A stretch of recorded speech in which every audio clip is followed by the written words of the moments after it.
You feel that buzz in the air. Something's moving behind the scenes that could change how we see this team over the next few days. And it's not just about what happens between the lines. Today's got a straight up, out of nowhere turned into a weapon story. A little off-the-field moment that seems small but screams leadership. And a very public shot taken by someone who used to wear our colors. The kind that can light a fire in a locker room real fast. You're not ready for what we've got today. So get comfortable, hit that like button, and let's get right into it. And yeah, subscribe while you're at it. We're chasing 1,000 subs. You in or what? Before we talk stats, tell me if you felt it too. In the biggest moments, when the defense tightens up and Gillette gets dead quiet, there's always some unexpected name popping up like it was scripted. And no, it's not that obvious veteran everyone circles on the whiteboard. It's the guy who, a year ago, plenty of people around New England were calling a project. A maybe. A healthy scratch waiting to happen. Then you blink, and suddenly he's giving safeties nightmares. The question around the league right now is pretty simple. How did this happen so fast? Keyshawn Bout didn't dance around it when he was asked what flipped the switch. 2 words, and you already know them, Drake May. And that matters, because it's not just some pretty quote for a post-game presser. It's proof that an offense that used to feel stuck finally found an identity. Aggressive, vertical, confident. Bout became a true X-receiver. The guy left on an island, taking contact, getting beat up at the line, and still winning at the catch point. When you've got a quarterback with a cannon for an arm and the guts to fire into tight windows, that kind of receiver is gold. Look at the numbers and try not to get fired up. 33 catches, 551 yards, 6 touchdowns in the regular season, averaging 16.7 yards a grab. That's not empty production. That's pure efficiency. That's punishing teams deep. He was near the top of the league in air yards per target, which tells you those weren't little dump-offs padding stats. Those were shots. Safeties backing up. Play action getting nastier. And you know what that does for the rest of the offense. It opens lanes. It lets the backs breathe. It gives tight ends room to work underneath.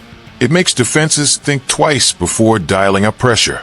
And when things got tight in the playoffs, that connection didn't fade. Against Houston, he led the team in yards and hauled in a 32-yard touchdown in the 4th to put it away. In the conference championship, ugly weather, grinded out football, he was still getting looks, still stressing the defense. And here's the part that sticks with me. This isn't just a feel-good story. It's a warning shot to Seattle in the Super Bowl.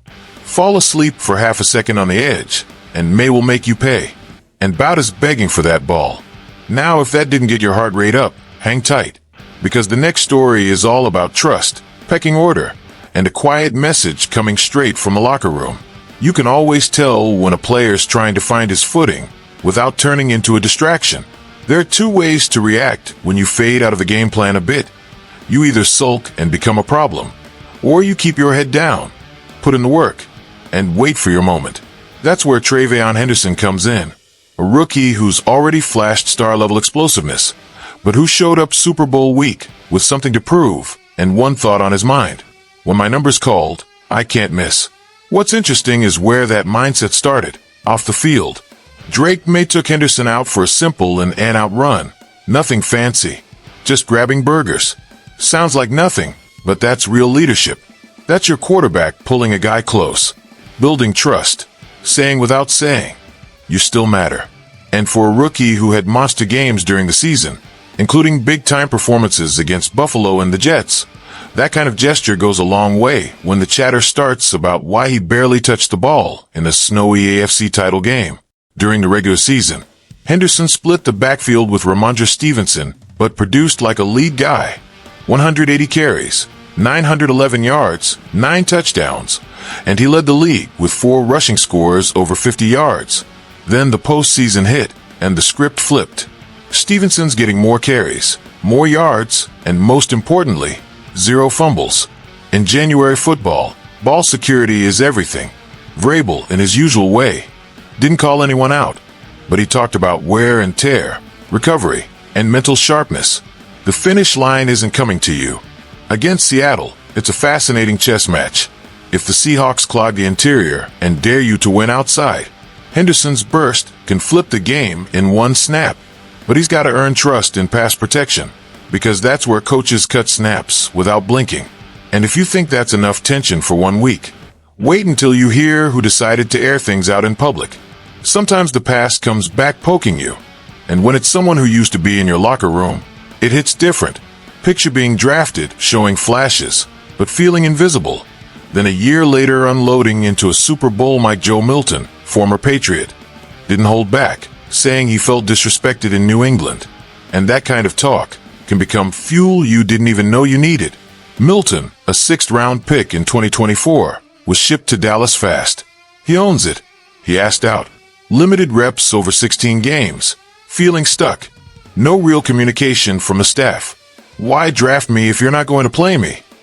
Was the question he kept asking. He even talked about launching deep balls in practice over the defense, just to make a point. One right over Christian Gonzalez, staring down Mayo and the GM as it dropped imperfectly. No response. No opportunity. Just frustration. This isn't just gossip. It's a sharp reminder for the core of this team. Drake May is the guy, no debate, but the bench has to be a place to grow, not a dead end. Maybe Milton, with more snaps, becomes something here, maybe not. He landed on his feet in Dallas. For us, it's a lesson. Vrabel and his staff have to communicate, have to reward guys who earn it. Because in a Super Bowl against Seattle, confidence is everything. And a story like that can pull a locker room together against the world. Patriots fans are split all over the message boards. Was it Milton's ego, or did the team mess that one up? Either way, it adds edge. And with all that swirling, let's lock back in on what actually matters. About taking off with May, Henderson fighting for his role, Milton stirring the past. It all points to one thing. The Patriots are alive, hungry, and ready for a heavyweight Super Bowl with Seattle. The plan is clear. Attack vertically to punish the secondary use. Backfield explosiveness to crack the front. And lean on a locker room that turns drama into motivation. The road led here, and Sunday's the moment. Do you believe we're bringing the Lombardi back to Foxborough? Drop in the comments, who's your Super Bowl MVP? Like it, subscribe, hit the bell, 1,000 subs, and let's go get that title.